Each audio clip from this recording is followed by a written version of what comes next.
Good morning, great morning, wonderful morning, spectacular morning, outstanding morning, magnificent morning, supercalifragilisticexpialidocious morning.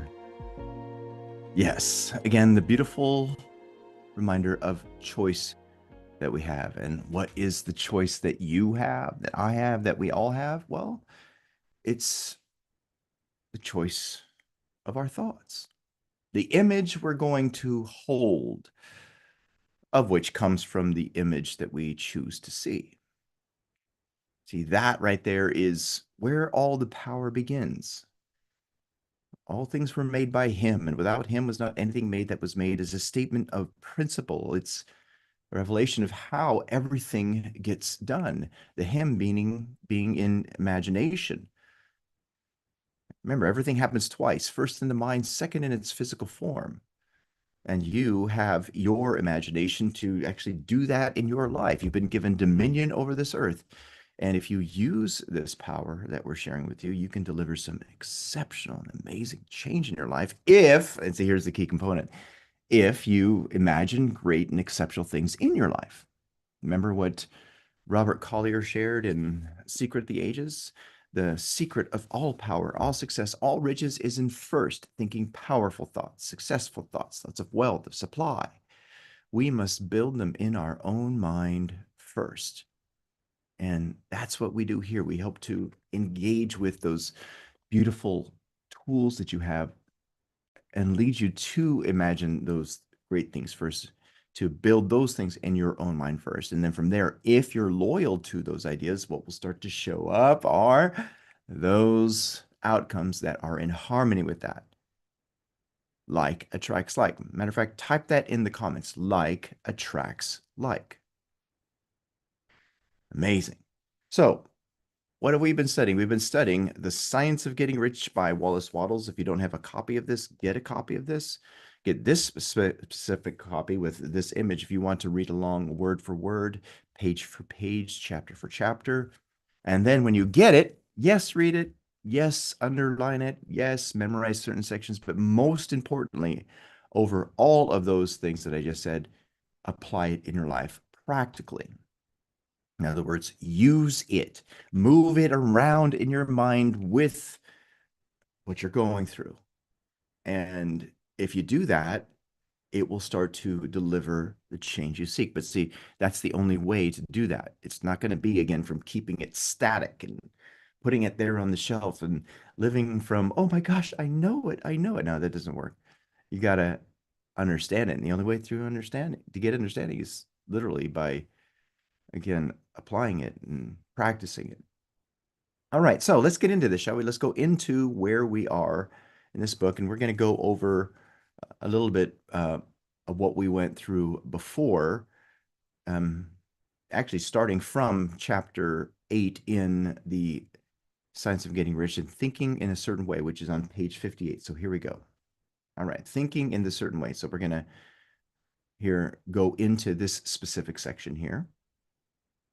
And remember when he said to turn back to chapter 4 to talk about that guy who was living in his house, and it wasn't that much of a house, but he decided to put into use what Wallace was sharing, to first start by seeing this amazing rug in his house in a certain room, and he was loyal to the idea, and next thing he knew is it showed up, and other things happened too, and then he started to build his house.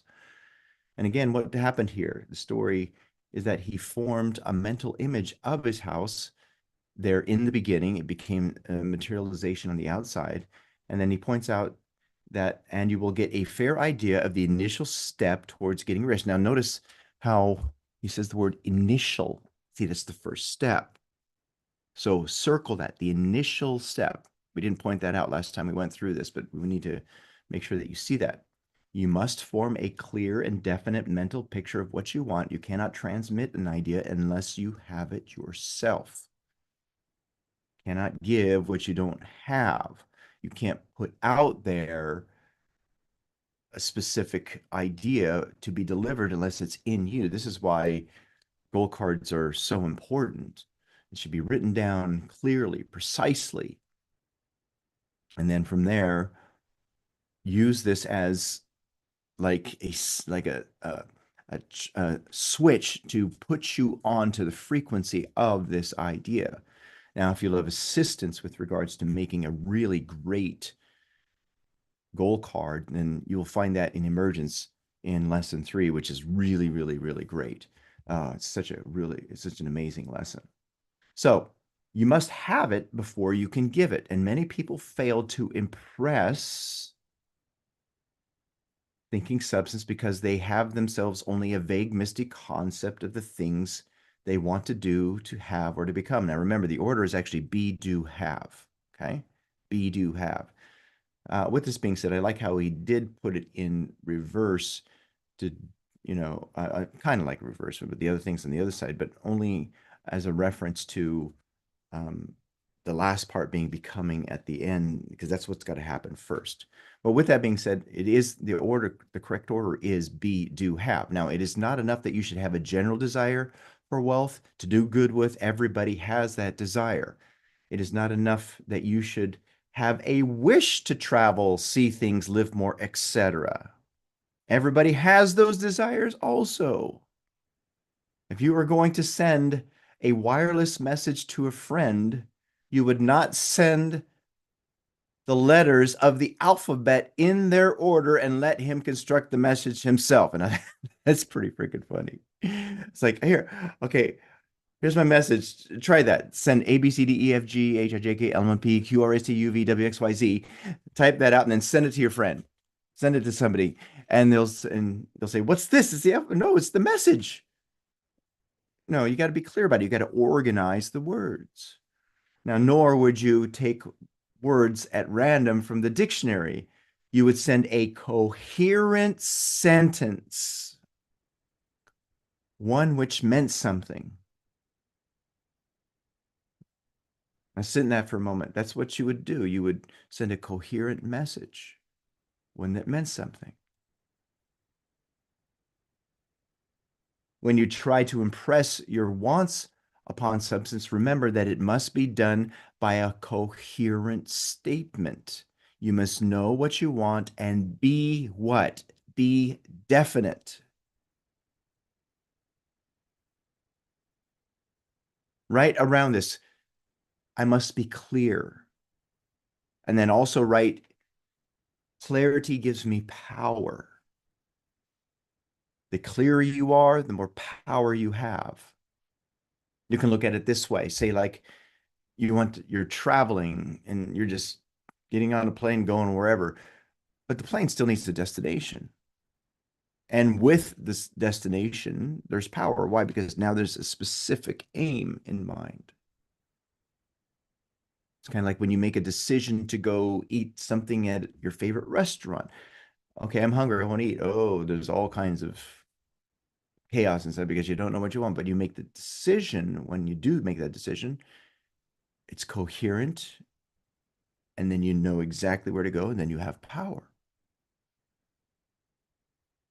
So you can never get rich or start the creative power into action by sending out unformed longings and vague desires. I want to be rich. It's not enough. I want to earn more money. Not enough. Doesn't work that way. See, with the specificity, boom, that's when you're going to be rocking. Now, before we proceed further, those of you who are watching this live stream and would love to dig deeper into this to help you with delivering some incredible outcomes, more specifically to add more money into your life, and also to access the replays, go to elevitality.com and register for Master Your Mind. You'll thank yourself later.